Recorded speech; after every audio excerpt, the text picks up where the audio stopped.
All, welcome back to my channel. ನೋಡ್ತಿದ್ದೀರಾ ಅಲ್ವಾ ಎಷ್ಟು ಚೆನ್ನಾಗಿ ಸಾಫ್ಟ್ ಆದ ಬಟ್ಟೆನ ಉಪಯೋಗಿಸಿ ಮಾಡಿರೋಂತಹ ಇಡ್ಲಿ. ಅದರಲ್ಲೂ ಹೋಟೆಲ್ಗಳಲ್ಲಿ ಹೇಗೆ ಮಾಡ್ತಾರೋ ಅದೇ ರೀತಿಯಾದಂತಹ ಸಾಫ್ಟ್ ಆದ ಇಡ್ಲಿನ ಹೇಗೆ ಮಾಡೋದು ಅಂತ ತಿಳಿಸ್ಕೊಡ್ತೀನಿ. ತುಂಬಾ ಸುಲಭ. ಕೆಲವೊಂದು ಟಿಪ್ಸ್ ಹಾಗೆ ಟ್ರಿಕ್ಸನ್ನು ಯೂಸ್ ಮಾಡಿಬಿಟ್ಟು ಮಾಡಬಹುದು. ಇಲ್ಲಿ ನೋಡ್ತಿದ್ದೀರಾ ಅನ್ಸುತ್ತೆ, ಹೋಟೆಲ್ ಸ್ಟೈಲ್ನಲ್ಲೇ ಸಾಂಬಾರು ಕೂಡ ಮಾಡಿದ್ದೀನಿ. ಆ ರೆಸಿಪಿ ಕೂಡ ಇದೇ ವಿಡಿಯೋದಲ್ಲಿ ಶೇರ್ ಮಾಡ್ತೀನಿ. ಹಾಗಾದರೆ ಸ್ಟಾರ್ಟ್ ಮಾಡೋಣ.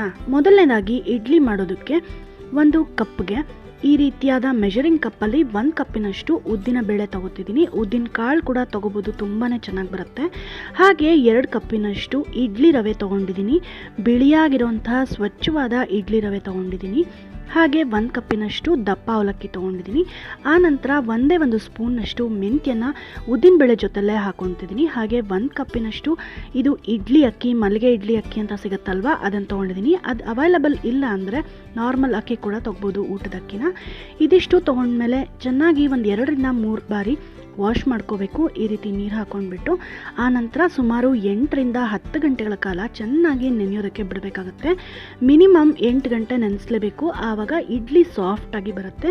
ನೋಡಿ, ಇವಾಗ ಎಲ್ಲ ಐಟಮ್ಸ್ಗೂ ಚೆನ್ನಾಗಿ ನೀರು ಹಾಕ್ಕೊಂಡು ಸುಮಾರು 8 ಗಂಟೆಗಳ ಕಾಲ ನೆನೆಸಿಟ್ಕೊಂಡಿದ್ದೀನಿ.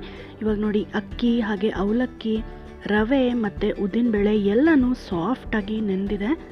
ಇದನ್ನು ಇವಾಗ ಮಿಕ್ಸಿಗೆ ಹಾಕ್ಕೊಳ್ಳೋಣ. ನೀವೇನಾದರೂ ಗ್ರೈಂಡ್ರಿಗೆ ಹಾಕೋದಾದರೆ ಸುಲಭ ಆಗುತ್ತೆ ತುಂಬಾ. ಗ್ರೈಂಡ್ರಿಗೆ ಹಾಕಿದ್ರೆ ಇನ್ನೂ ತುಂಬಾ ಚೆನ್ನಾಗಿ ಬರುತ್ತೆ ಇಡ್ಲಿ. ಗ್ರೈಂಡರ್ ಇಲ್ಲ ಅಂದರೆ ಮಿಕ್ಸಿ ಜಾರ್ ಕೂಡ ಹಾಕೋಬೋದು. ಮಿಕ್ಸಿ ಜಾರಲ್ಲಿ ಮಿಕ್ಸಿಗೆ ಹಾಕುವಾಗ ಕೆಲವೊಂದು ಟಿಪ್ಸನ್ನು ಫಾಲೋ ಮಾಡಬೇಕಾಗತ್ತೆ. ನಾನು ಇಲ್ಲಿರೋ ಐಟಮ್ಸನ್ನು 2 ಸೆಟ್ಗಳಾಗಿ ಡಿವೈಡ್ ಮಾಡಿಕೊಂಡು ಇವಾಗ ನೋಡಿ, ಅಕ್ಕಿ ಹಾಕ್ಕೊಂಡಿದ್ದೀನಿ ಅರ್ಧದಷ್ಟು. ಆನಂತರ ಉದ್ದಿನಬೇಳೆ ನೆಂದಿರೋದನ್ನು ಅದನ್ನು ಕೂಡ ಅರ್ಧದಷ್ಟು ಹಾಕೋತಿದ್ದೀನಿ ಮಿಕ್ಸಿ ಜಾರ್ಗೆ. ನಂತರ ಅವಲಕ್ಕಿ, ಇದು ಕೂಡ ಅಷ್ಟೇ ಅರ್ಧದಷ್ಟು ಅವಲಕ್ಕಿನ ಹಾಕೋತಿದ್ದೀನಿ. ನೆನೆಸಿಟ್ಕೊಂಡಿರೋದ್ರಲ್ಲಿ ಅರ್ಧದಷ್ಟು ತೊಗೊಂಡಿದ್ದೀನಿ. ನೀವೇನಾದರೂ 3 ಸೆಟ್ಟಾಗಿ ಇದನ್ನು ಮಿಕ್ಸಿ ಜಾರ್ಗೆ ಹಾಕೋತೀವಿ ಅಂದರೆ ಅದು ಕೂಡ ಪರವಾಗಿಲ್ಲ. ಸ್ವಲ್ಪ 3 ಐಟಮ್ಸನ್ನು ಸ್ವಲ್ಪ ಹಾಕ್ಕೊಳ್ಳಿ. ಹಾಗೆ ಸ್ವಲ್ಪ ನೀರನ್ನು ಸೇರಿಸ್ಕೊಂಡ್ಬಿಟ್ಟು ಇದನ್ನು ಮಿಕ್ಸಿ ಮಾಡ್ಕೊಳ್ಳಿ. ಮಿಕ್ಸಿ ಮಾಡ್ಕೊಳ್ಳೋದಕ್ಕೆ ಒಂದು ಟಿಪ್ ಏನು ಅಂದರೆ, ತುಂಬ ಹೈ ಸ್ಪೀಡಲ್ಲಿಟ್ಟು ಮಿಕ್ಸಿ ಮಾಡೋದಕ್ಕೆ ಹೋಗ್ಬೇಡಿ. ಜಸ್ಟ್ 1 ಸ್ಪೀಡಲ್ಲಿ ಇಟ್ಕೊಂಡು ಮಿಕ್ಸಿ ಮಾಡ್ಕೊಳ್ಳಿ. ನಂತರ ಸ್ವಲ್ಪ ತಣ್ಣಗಿರುವಂಥ ನೀರನ್ನು ಸೇರಿಸ್ಕೊಂಡ್ರೆ ಉದ್ದಿನಬೇಳೆ ಬಿಸಿ ಆಗೋದಿಲ್ಲ, ಹಿಟ್ಟು ಸಾಫ್ಟಾಗಿ ಬರುತ್ತೆ. ಉದ್ದಿನಬೇಳೆಯಲ್ಲಿರುವಂತಹ ಪ್ರೋಟೀನ್ಗಳು ಒಡೆಯುತ್ತಲ್ವ, ಅದು ತುಂಬಾ ಚೆನ್ನಾಗಿ ಪ್ರೋಸೆಸ್ಡಾಗಿ ಒಡೆಯುತ್ತೆ. ಹಾಗಾಗಿ ಉದ್ದಿನಬೇಳೆಗೆ ಸ್ವಲ್ಪ ತಣ್ಣೀರನ್ನು ಹಾಕ್ಕೊಂಡ್ಬಿಟ್ಟು ರುಬ್ಕೊಳ್ಳಿ. ಮತ್ತು ಹೈ ಸ್ಪೀಡಲ್ಲಿ ರುಬ್ಕೊಳ್ಳೋದಕ್ಕೆ ಹೋಗ್ಬಿಡಿ, ಒಂದೇ ಸ್ಪೀಡಲ್ಲಿ ಇಟ್ಕೊಂಡ್ಬಿಟ್ಟು ರುಬ್ಕೊಳ್ಳಿ. ಇವಾಗ ರುಬ್ಕೊಂಡಿದ್ದು ಎಲ್ಲ ಐಟಮ್ಸು ಆಯಿತು. ನಂತರ ಇಡ್ಲಿ ರವೆನ ಈ ರೀತಿ ನೀರಿಂದ ತೆಗೆದುಬಿಟ್ಟು ಹಿಂಡಿ ಹಾಕಬೇಕಾಗತ್ತೆ. ಇದರಲ್ಲಿರುವಂತಹ ನೀರಿನ ಪದಾರ್ಥ ಎಲ್ಲ ಹೋಗಿ ಜಸ್ಟ್ ರವೆ ಮಾತ್ರ ಡ್ರೈ ಆಗಿ ಬರೋ ಹಾಗೆ ಹಿಂಡಿ ಹಾಕ್ಕೊಂಡಿದ್ದೀನಿ. ನಂತರ ಇವಾಗ ರವೆ ಎಲ್ಲ ಹಾಕಿದಾಯಿತು. ರುಬ್ಬಿರೋಂಥ ಹಿಟ್ಟಿಗೆ ಚೆನ್ನಾಗಿ ಈ ರೀತಿ ಕೈಯಿಂದನೇ ಸುಮಾರು 3 ರಿಂದ 4 ನಿಮಿಷ ಮಿಕ್ಸ್ ಮಾಡ್ಕೋಬೇಕಾಗತ್ತೆ. ಈ ರೀತಿ ಮಿಕ್ಸ್ ಮಾಡೋದ್ರಿಂದ ಫರ್ಮೆಂಟೇಷನ್ ತುಂಬಾ ಸುಲಭ ಆಗುತ್ತೆ. ಹಿಟ್ಟು ಸಾಫ್ಟಾಗಿ ಬರುತ್ತೆ. ಹಾಗೆ ಇಡ್ಲಿಗಳು ಕೂಡ ತುಂಬಾ ಸಾಫ್ಟಾಗಿ ಬರುತ್ತೆ. ನಂತರ ಒಂದು ಲಿಡ್ಡನ್ನು ಕ್ಲೋಸ್ ಮಾಡಿಬಿಟ್ಟು ದಪ್ಪಕ್ಕೆ ಒಂದು ಗುಂಡ್ಕಲ್ಲಿಟ್ಟಿದ್ದೀನಿ. ಇವಾಗ ನೋಡಿ ಎಷ್ಟು ಚೆನ್ನಾಗಿ ಫರ್ಮೆಂಟ್ ಆಗಿದೆ ಅಂತ ತೋರಿಸ್ತಿದ್ದೀನಿ. ಇನ್ನೂ ತುಂಬಾ ಚೆನ್ನಾಗಿರುತ್ತೆ. ಇವಾಗ ಚಳಿಗಾಲ ಆಗಿರೋದ್ರಿಂದ ಅಷ್ಟು ಚೆನ್ನಾಗಿ ಫರ್ಮೆಂಟ್ ಆಗಿಲ್ಲ, ನಾರ್ಮಲಾಗಿ ತುಂಬಾ ಚೆನ್ನಾಗಿ ಫರ್ಮೆಂಟ್ ಆಗುತ್ತೆ ಇದು. ಇವಾಗ ರುಚಿಗೆ ಬೇಕಾದಷ್ಟು ಉಪ್ಪನ್ನು ಸೇರಿಸ್ಕೊಂಡ್ಬಿಟ್ಟು ಇದನ್ನು ಮತ್ತೆ ಒಂದು 2 ರಿಂದ 3 ನಿಮಿಷಗಳ ಕಾಲ ಮಿಕ್ಸ್ ಮಾಡ್ಕೋಬೇಕು. ಇದು ಕೂಡ ಅಷ್ಟೇ ತುಂಬಾ ಇಂಪಾರ್ಟೆಂಟ್ ಸ್ಟೆಪ್ಪು. ಉಪ್ಪು ಕರೆಕ್ಟಾಗಿ ಬರ್ತಿಲ್ಲ ಅಂದರೆ ಒಂದು ಕಡೆ ಉಪ್ಪು ಜಾಸ್ತಿ ಇರುತ್ತೆ, ಹಾಗೆ ಒಂದು ಕಡೆ ಕಮ್ಮಿ ಇರುತ್ತೆ. ಹಾಗಾಗಿ ಇವಾಗ ನೋಡಿ, ಬಟ್ಟೆ ಇಡ್ಲಿ, ಅದರಲ್ಲೂ ಹೋಟೆಲ್ ಸ್ಟೈಲ್ನಲ್ಲಿ ಸಾಫ್ಟಾದ ಇಡ್ಲಿಗಳನ್ನ ಮಾಡಬೇಕು ಅಂದರೆ ಈ ರೀತಿ ಕಾಟನ್ ಬಟ್ಟೆಗಳನ್ನ ರೆಡಿ ಮಾಡಿ ಇಟ್ಕೊಂಡಿದ್ದೀನಿ. ನಿಮ್ಮ ಹತ್ರ ಎಷ್ಟು ಪ್ಲೇಟ್ಸ್ ಇದೆಯೋ ಅಷ್ಟು ಪ್ಲೇಟ್ಸ್ಗೆ ಈ ರೀತಿ ಕಾಟನ್ ಬಟ್ಟೆಗಳನ್ನ ರೆಡಿ ಮಾಡಿ ಇಟ್ಕೊಳ್ಳಿ. ಮಧ್ಯದಲ್ಲಿ ಹೋಲ್ಡ್ ಮಾಡಿ. ಬೇರೆ ರೀತಿ ಇಡ್ಲಿ ಪಾತ್ರೆ ಇದ್ದರೆ ಅದಕ್ಕೆ ಯಾವ ರೀತಿ ಬೇಕೋ ಆ ರೀತಿ ರೆಡಿ ಮಾಡಿ ಇಟ್ಕೊಳ್ಳಿ. ಇವಾಗ ಇಡ್ಲಿ ಬಟ್ಟೆಗಳನ್ನ ಒಮ್ಮೆ ಜಸ್ಟ್ ತೊಯಿಸ್ಬಿಟ್ಟು ನೀರಲ್ಲಿ ನೆನೆಸ್ಬಿಟ್ಟು ಹಿಂಡಿ ಇದಕ್ಕೆ ಹಾಕೋಬೇಕು. ವೆಟ್ಟಾಗೇ ಇರಬೇಕು. ಬಟ್ಟೆ ಡ್ರೈ ಆಗಿದ್ದಾಗ ಇಡ್ಲಿ ಹಿಟ್ಟನ್ನು ಹಾಕೋದಕ್ಕೆ ಹೋಗ್ಬಿಡಿ. ಒಮ್ಮೆ ತೊಯಿಸ್ಕೊಂಡು ಇದು ವೆಟ್ಟಾದ್ಮೇಲೆ ಈ ರೀತಿ ಸ್ಪ್ರೆಡ್ ಮಾಡಿಕೊಂಡು ಈ ಇಡ್ಲಿ ಹಿಟ್ಟನ್ನು ಹಾಕೋಬೇಕಾಗತ್ತೆ. ತುಂಬ ಜಾಸ್ತಿ ಇಡ್ಲಿ ಹಿಟ್ಟನ್ನು ಹಾಕೋಬೇಡಿ, ಸ್ವಲ್ಪ ಹಾಕೊಳ್ಳಿ. ಒಮ್ಮೆ ಮಾಡಿದ್ರೆ ನಿಮಗೆ ಗೊತ್ತಾಗುತ್ತೆ ಯಾವ ರೀತಿ ಬರುತ್ತೆ ಇಡ್ಲಿಗಳು ಅಂತ. ತುಂಬ ಜಾಸ್ತಿ ಹಿಟ್ಟು ಹಾಕ್ಬಿಟ್ರೆ ಮೇಲಿರೋಂಥ ಪ್ಲೇಟ್ಗೆ ಅಂಟೋವಂಥ ಚಾನ್ಸಸ್ ಇರುತ್ತೆ. ಹಾಗಾಗಿ ಇವಾಗ ಇಡ್ಲಿ ಹಿಟ್ಟು ಹಾಕಿರೋಂತಹ ಪ್ಲೇಟ್ಸ್ ಎಲ್ಲ ರೆಡಿ ಆಯಿತು. ಇದನ್ನು ಇಡ್ಲಿ ಕುಕ್ಕರಲ್ಲಿ ಇಡೋಣ. ಇಡ್ಲಿ ಕುಕ್ಕರ್ಗೆ ಸ್ವಲ್ಪ ನೀರು ಹಾಕಿಬಿಟ್ಟು ಆಲ್ರೆಡಿ 5 ಮಿನಿಟ್ಸಿಂದ ನೀರನ್ನು ಕುದಿಸ್ತಾ ಇದ್ದೀನಿ. ಇವಾಗ ಈ ಪ್ಲೇಟ್ಸನ್ನು ಇಟ್ಬಿಟ್ಟು ಬಟ್ಟೆ ಎಲ್ಲ ನೀಟಾಗಿ ಒಮ್ಮೆ ಸರಿ ಮಾಡಬೇಕಾಗತ್ತೆ. ಯಾಕಂದರೆ ಇಡ್ಲಿ ಮೇಲೆ ಏನಾದರೂ ಬಟ್ಟೆ ಬಿದ್ದುಬಿಟ್ರೆ ಅದು ಕೂಡ ಇಡ್ಲಿಗೆ ಅಂಟು ಬಿಡುವಂಥ ಚಾನ್ಸಸ್ ಇರುತ್ತೆ. ಹಾಗಾಗಿ ಇವಾಗ ಲಿಡ್ಡನ್ನು ಕ್ಲೋಸ್ ಮಾಡಿ ಸುಮಾರು 15 ನಿಮಿಷಗಳ ಕಾಲ ಬೇಯಿಸ್ಕೊಂಡಿದ್ದೀನಿ. ಮೀಡಿಯಮ್ ಫ್ಲೇಮಲ್ಲಿ ಇಟ್ಕೊಂಡು ಬೇಯಿಸ್ಕೊಳ್ಳಿ, ತುಂಬಾ ಸಾಫ್ಟಾಗಿ ಬರುತ್ತೆ. ನೋಡಿ, ಒಂಚೂರು ಅಂಟ್ತಾ ಇಲ್ಲ. ಒದ್ದೆ ಕೈ ಮಾಡಿಕೊಂಡು ಈ ರೀತಿ ಮುಟ್ಟಿ ನೋಡಬೇಕು. ಆವಾಗ ಇಡ್ಲಿಗಳು ಒಂದು ಸ್ವಲ್ಪನೂ ಅಂಟಿರೋದಿಲ್ಲ, ಪೂರ್ತಿಯಾಗಿ ಬೆಂದಿದೆ ಅಥವಾ ಸ್ಟೀಮ್ ಆಗಿದೆ ಅಂತ ಅರ್ಥ. ಇವಾಗ ಎಲ್ಲ ಪ್ಲೇಟ್ಸ್ಗಳನ್ನು ಈ ರೀತಿ ತೆಗೆದಿಟ್ಕೊಂಡು ಒಂದು 2 ನಿಮಿಷ ಹಾಗೆ ಬಿಟ್ಟಿದ್ದೀನಿ, ಹಬೆ ಎಲ್ಲ ಹೋಗಲಿ ಅನ್ನೋ ಕಾರಣಕ್ಕೆ. ತುಂಬಾ ಬಿಸಿ ಇರುತ್ತೆ. ಹಾಗಾಗಿ ಇದನ್ನು ತೆಗೆಯೋದು ಹೇಗೆ ಅಂತ ತೋರಿಸ್ತೀನಿ ನೋಡಿ. ಒಂದು ಪ್ಲೇಟ್ ತೊಗೊಂಡು ಈ ರೀತಿ ರಿವರ್ಸ್ ಹಾಕ್ಬಿಡ್ಬೇಕು. ಇಡ್ಲಿ ಪ್ಲೇಟನ್ನು ಸ್ವಲ್ಪ ತಣ್ಣೀರನ್ನು ಚಿಮುಕ್ಸ್ಬೇಕಾಗತ್ತೆ ಇದರ ಮೇಲೆ. ಆನಂತರ ಈ ರೀತಿ ತೆಗೆದ್ರೆ ಈಸಿಯಾಗಿ ಇಡ್ಲಿಗಳು ಬಂದ್ಬಿಡತ್ತೆ. ನೋಡ್ತಿದ್ದೀರಾ ಅಲ್ವಾ, ಒಂದು ಸ್ವಲ್ಪನೂ ಅಂಟಿಲ್ಲ, ತುಂಬ ಸಾಫ್ಟಾಗಿ ಈಸಿಯಾಗಿ ಬಟ್ಟೆಗಳಿಂದ ಬಂದಿದೆ ಈ ಇಡ್ಲಿಗಳು. ತುಂಬ ಅಂದರೆ ತುಂಬ ಟೇಸ್ಟಿಯಾಗಿರುತ್ತೆ. ಹಾಗೆ ಒಳ್ಳೆ ಪ್ಲಫಿಯಾದ ಹೋಟೆಲ್ ಸ್ಟೈಲ್ನ ಇಡ್ಲಿ ರೆಡಿ ಆಯಿತು. ತುಂಬಾ ಸುಲಭವಾಗಿ ಮಾಡ್ಬೋದಲ್ವಾ. ನೋಡಿ ಎಷ್ಟು ಚೆನ್ನಾಗಿ ಬಂದಿದೆ ಅಂತ. ತುಂಬಾ ಸಾಫ್ಟಾಗಿ ಬಂದಿದೆ ಇಡ್ಲಿಗಳು. ಹಾಗೆ ಬಿಸಿ ಬಿಸಿಯಾಗಿ ತಿಂದರೆ ತುಂಬಾ ಟೇಸ್ಟಿಯಾಗಿರುತ್ತೆ. ಹೋಟೆಲ್ ಸ್ಟೈಲ್ನಲ್ಲಿ ಸಾಂಬಾರು ಹೇಗೆ ಮಾಡೋದು ಅಂತ ನೋಡ್ಕೊಳ್ಳೋಣ ಬನ್ನಿ. ಇವಾಗ ಒಂದು ಕುಕ್ಕರ್ಗೆ ಒಂದು ಚಿಕ್ಕ ಲೋಟ, ಟೀ ಲೋಟ ಅಥವಾ ಕಾಫಿ ಲೋಟ ಇರುತ್ತಲ್ವ, ಅದರಲ್ಲಿ ಬೇಳೆ ತೊಗೊಂಡ್ಬಿಟ್ಟು ಇಟ್ಟಿದ್ದೀನಿ.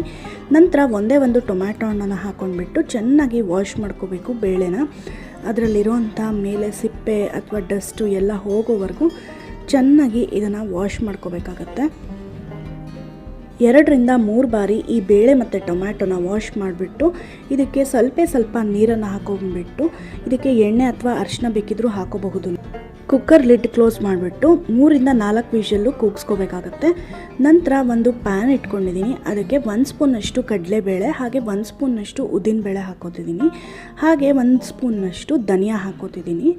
ನಂತರ ಇದಕ್ಕೆ 1 ಇಂಚಿನಷ್ಟು ಚಕ್ಕೆ ಹಾಗೆ 8 ರಿಂದ 10 ಮೆಣಸುಕಾಳು ಮತ್ತು 1 ಸ್ಪೂನಷ್ಟು ಜೀರಿಗೆ ಹಾಕ್ಕೊಂಡ್ಬಿಟ್ಟು ಡ್ರೈ ಆಗಿ ಹುರ್ಕೋಬೇಕು. ತುಂಬ ಸಿಮ್ಮಲ್ಲಿ ಇಟ್ಕೊಂಡು ಹುರ್ಕೊಳ್ಳಿ. ಸುಮಾರು 1 ರಿಂದ 2 ನಿಮಿಷಗಳ ಕಾಲ ಹುರ್ಕೊಂಡ್ಬಿಟ್ರೆ ಚೆನ್ನಾಗಿ ಒಳ್ಳೆ ಪರಿಮಳ ಬರುತ್ತೆ. ಇವಾಗ ಅರ್ಧ ಹುರಿದಿದ್ದಾಗಿದೆ. ಈ ಟೈಮಲ್ಲಿ ನಾನು 1 ಸ್ಪೂನಷ್ಟು ಗಸಗಸೆ ಹಾಕ್ಕೋತಿದ್ದೀನಿ. ಇದೊಂದು ಸಾಂಬಾರಿಗೆ ಒಳ್ಳೆ ಟೇಸ್ಟ್ ಕೊಡುವಂಥ ಸೀಕ್ರೆಟ್ ಇಂಗ್ರೀಡಿಯೆಂಟು. ತುಂಬ ಚೆನ್ನಾಗಿರುತ್ತೆ ಸಾಂಬಾರು ಈ ಗಸಗಸೆ ಹಾಕೋದ್ರಿಂದ. ಇದನ್ನು ಹಾಕಿಬಿಟ್ಟು ಚೆನ್ನಾಗಿ 1 ನಿಮಿಷಗಳ ಕಾಲ ಹುರ್ಕೋಬೇಕಾಗತ್ತೆ. ಡ್ರೈ ಆಗಿ ಕೆಂಪಗೆ ಹುರ್ಕೊಂಡಿದ್ದು ರೆಡಿ ಆಯಿತು. ಇದಿಷ್ಟನ್ನು ಮಿಕ್ಸಿ ಜಾರ್ಗೆ ಹಾಕೋತಿದ್ದೀನಿ.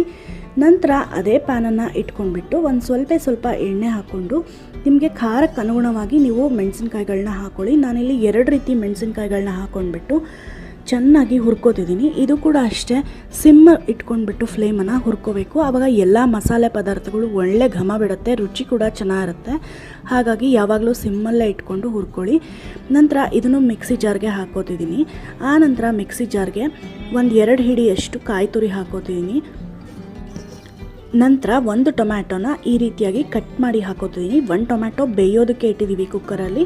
ಇನ್ನೊಂದು ಟೊಮ್ಯಾಟೊನ ಈ ರೀತಿಯಾಗಿ ಮಿಕ್ಸಿ ಜಾರ್ಗೆ ಹಾಕ್ಕೊಂಡು ಸ್ವಲ್ಪ ನೀರು ಹಾಕ್ಕೊಂಡ್ಬಿಟ್ಟು ಇದನ್ನು ತುಂಬ ಸಾಫ್ಟಾದ ಪೇಸ್ಟಾಗಿ ರುಬ್ಕೋಬೇಕು. ತರ್ತರಿಯಾಗಿದ್ದರೆ ಸಾಂಬಾರು ರುಚಿಯಾಗಿರೋದಿಲ್ಲ. ಹಾಗಾಗಿ ಸಾಫ್ಟಾಗಿ ರುಬ್ಕೊಂಡಿದ್ದೀನಿ. ನಂತರ ಅದೇ ಪ್ಯಾನ್ ಇಟ್ಕೊಂಡ್ಬಿಟ್ಟು ಸ್ವಲ್ಪ ಎಣ್ಣೆ ಹಾಕ್ಕೊಂಡು 2 ರಿಂದ 3 ಈರುಳ್ಳಿನ ಈ ರೀತಿಯಾಗಿ ಕಟ್ ಮಾಡಿಕೊಂಡು ಚೆನ್ನಾಗಿ ಬಾಡಿಸ್ಕೋಬೇಕು. ನಿಮಗೇನಾದರೂ ಸಾಂಬಾರು ಈರುಳ್ಳಿ ಅವೈಲಬಲ್ ಇದ್ದರೆ ಚಿಕ್ಕದು ಗುಂಡಾಗಿರುತ್ತಲ್ವ, ಅದು ಅವೈಲಬಲ್ ಇದ್ದರೆ ಅದನ್ನೇ ಯೂಸ್ ಮಾಡಿ. ನಾನು ಅದನ್ನೇ ಪ್ರಿಫರ್ ಮಾಡೋದು. ಅದು ನನಗೆ ಅವೈಲೇಬಲ್ ಇಲ್ಲ ಅನ್ನೋ ಕಾರಣಕ್ಕೆ ಈ ನಾರ್ಮಲ್ ಈರುಳ್ಳಿನೇ ಈ ರೀತಿಯಾಗಿ ಮಾಡ್ತಾಯಿದ್ದೀನಿ ಅಷ್ಟೇ. ಸಾಂಬಾರು ಈರುಳ್ಳಿ ಸಿಕ್ಕಿದ್ರೆ ಒಳ್ಳೆ ಟೇಸ್ಟ್ ಕೊಡುತ್ತೆ ಸಾಂಬಾರು. ಇವಾಗ ಈರುಳ್ಳಿನ ಬಾಡಿಸ್ಕೊಂಡಿದ್ದಾಯಿತು. ನಂತರ ಒಂದು ಸಾಂಬಾರು ಮಾಡೋವಂಥ ಪಾತ್ರೆ ಇಟ್ಬಿಟ್ಟು ಅದಕ್ಕೆ ಬೇಯಿಸಿಟ್ಕೊಂಡಿರೋವಂಥ ಬೇಳೆ ಹಾಗೆ ಟೊಮ್ಯಾಟೊ ಮ್ಯಾಶ್ ಮಾಡ್ಕೊಂಡಿದ್ದೀನಿ, ಅದನ್ನು ಕೂಡ ಹಾಕ್ಕೋತಿದ್ದೀನಿ.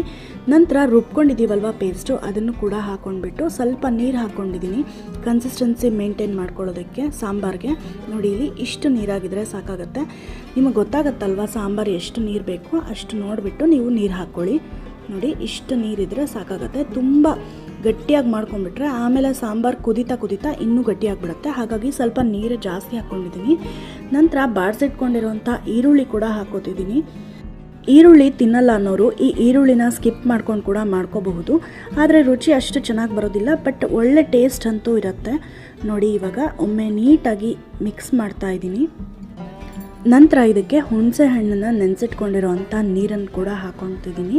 ಹಾಗೆ ರುಚಿಗೆ ಬೇಕಾದಷ್ಟು ಉಪ್ಪನ್ನು ಕೂಡ ಸೇರಿಸ್ಕೊತೀನಿ. ನೋಡಿ, ಇಲ್ಲಿ ಚೆನ್ನಾಗಿ ಮಿಕ್ಸ್ ಮಾಡ್ತಾ ಇರಬೇಕು. ಆವಾಗ ಒಳ್ಳೆ ರುಚಿ ಕೊಡುತ್ತೆ. ನಂತರ ಉಪ್ಪನ್ನು ಕೂಡ ಸೇರಿಸ್ಕೊಂಡಿದ್ದೀನಿ. ಹಾಗೆ ಸ್ವಲ್ಪ ಬೆಲ್ಲ ಹಾಕೋದಿದ್ದೀನಿ.